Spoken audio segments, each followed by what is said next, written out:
আসসালামু আলাইকুম বন্ধুরা, আজকে আরো একটা নতুন ভিডিও নিয়ে হাজির হয়েছি। আজকের ভিডিওটা হচ্ছে কিভাবে খুব সহজে বাসায় তৈরি করতে পারেন এত সুন্দর স্যান্ডউইচ। ভিডিও দেখার শুরুতে প্লিজ একটা লাইক দিয়ে দিয়েন, অনেকে দেখি লাইক দিতে ভুলে যায়। আর যদি আমার এই ভিডিওটা ভালো লাগে চ্যানেলটা সাবস্ক্রাইব করে রাখবেন। এখানে চিকেন নিয়েছি, চিকেন ছোট ছোট টুকরো করে নিয়েছি, আপনারা চাইলে আস্তেও রাখতে পারেন। আমার সুবিধার্থে আমি ছোট ছোট টুকরো করে নিয়েছি। এরপর আমি সিদ্ধ করে নিব। একটা পাত্রে পানি নিয়েছি, পানি নিয়ে কিন্তু আমি এই চিকেনটা সিদ্ধ করে নিব। আমি এখানে সামান্য একটু লবণ নিয়েছি। কোন সময় এভাবেই কিন্তু রান্না করব। এরকম হয়ে আসলে বুঝতে হবে যে চিকেনটা খুব ভালো করে সিদ্ধ হচ্ছে। এবার আমি চিকেনের পিসগুলো নামিয়ে নিব। নিয়ে ঠান্ডা হয়ে গেলেই কিন্তু আমি হাত দিয়ে ম্যাশ করে নিব। খুব ভালো করে কিন্তু এই চিকেনের পিসগুলো ম্যাশ করে নিতে হবে। দেখুন কিভাবে আমি এই চিকেনের পিসগুলো ম্যাশ করে নিয়েছি, আপনারাও এভাবে করে নেবেন।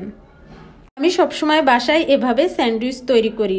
একবার যদি খেয়ে দেখেন বুঝতে পারবেন যে স্যান্ডউইচ কেমন লাগছে। এখানে একটা প্যান নিয়েছি, প্যানে সামান্য একটু সাদা তেল নিয়েছি, বেশি তেল নেওয়ার প্রয়োজন পড়বে না এখানে। এরপর কেটে রাখা পেঁয়াজ কুচি দিয়ে দিব। এবার কিছুক্ষণ কিন্তু ভাজতে লাগবে, এই পেঁয়াজের কাঁচা গন্ধটা চলে যাওয়া পর্যন্ত। একবার হলেও এই স্যান্ডউইচ ট্রাই করে দেখবেন। তবে স্যান্ডউইচ তৈরি করলে বাইরে থেকে কিনে আনার প্রয়োজন পড়বে না, আর বারবার কিন্তু এই স্যান্ডউইচই খেতে মন চাইবে। আমি গাজর গ্রেট করে রাখছিলাম, সেই গাজরটাই কিন্তু আজকে ব্যবহার করব স্যান্ডউইচে।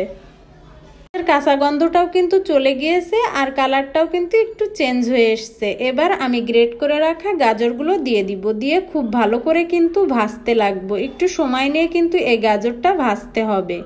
এখানে আমি সামান্য একটু লবণ নিয়েছি, লবণ আপনারা আপনাদের মতো করেই দিবেন। লবণ বেশি হলে কিন্তু একদমই খেতে ভালো লাগবে না। কিন্তু এখানে আস্তে আস্তে নাড়তেছি, গ্যাস কিন্তু একদম লো আঁচে দেওয়া আছে। আমি এখানে হাফ চা চামচ চিনি নিয়েছি। এবার চিনি দিয়েও কিন্তু ভালো করে নাড়তে থাকবো। এতে করে চিনিটাও কিন্তু ভালোভাবে মিশে যাবে গাজরের সাথে। এভাবে আপনিও যদি স্যান্ডউইচ বানান তাহলে আপনার বাসার সবাই আপনার রান্নার প্রশংসা করতে কিন্তু বাধ্য হবে। আমি এখানে সামান্য পরিমাণে কালো গোলমরিচের গুঁড়াটা ব্যবহার করছি। কালো গোলমরিচের গুঁড়াটা একদম স্কিপ করলে কিন্তু চলবে না। গোলমরিচ ব্যবহার করার জন্যই কিন্তু ফ্লেভারটা অনেক ভালো আসে, তাই সবসময় গোলমরিচ ব্যবহার করার ট্রাই করবেন। এবার খুব ভালো করে কিন্তু ভাজতে লাগবো। ম্যাশ করে রাখা চিকেন দিয়ে দিব, দিয়ে খুব ভালো করে আবারও ভাজতে লাগবো। সময় কিন্তু একটু সময় নিয়ে ভাজতে হবে। আর গ্যাসটা কিন্তু আমি একদমই লো আঁচে রাখছি, পুড়ে গেলে কিন্তু খেতে একদমই ভালো লাগবে না, তাই খেয়াল রেখে করতে হবে।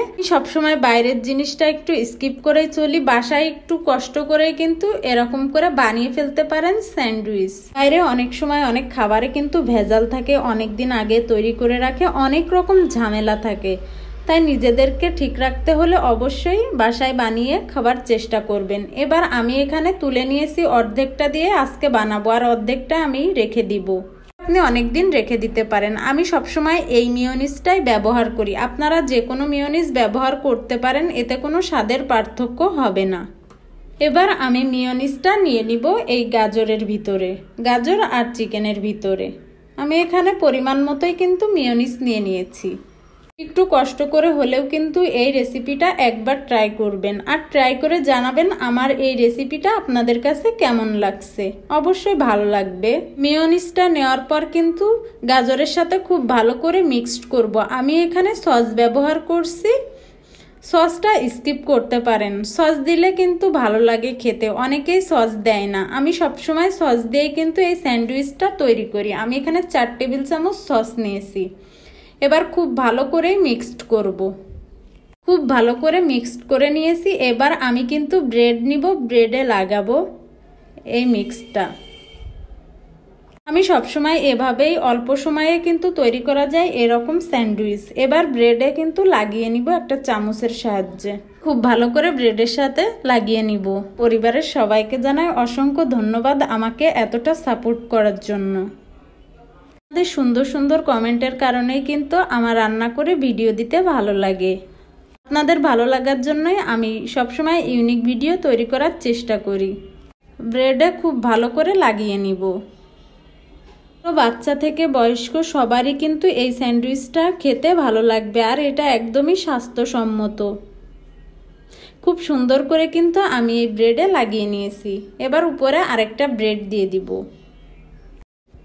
ব্রেডে খুব ভালো করে লাগানোর পর আমি সামান্য একটু টোস্ট করে নিব। টোস্ট করে নিলে খেতে ভালো লাগবে।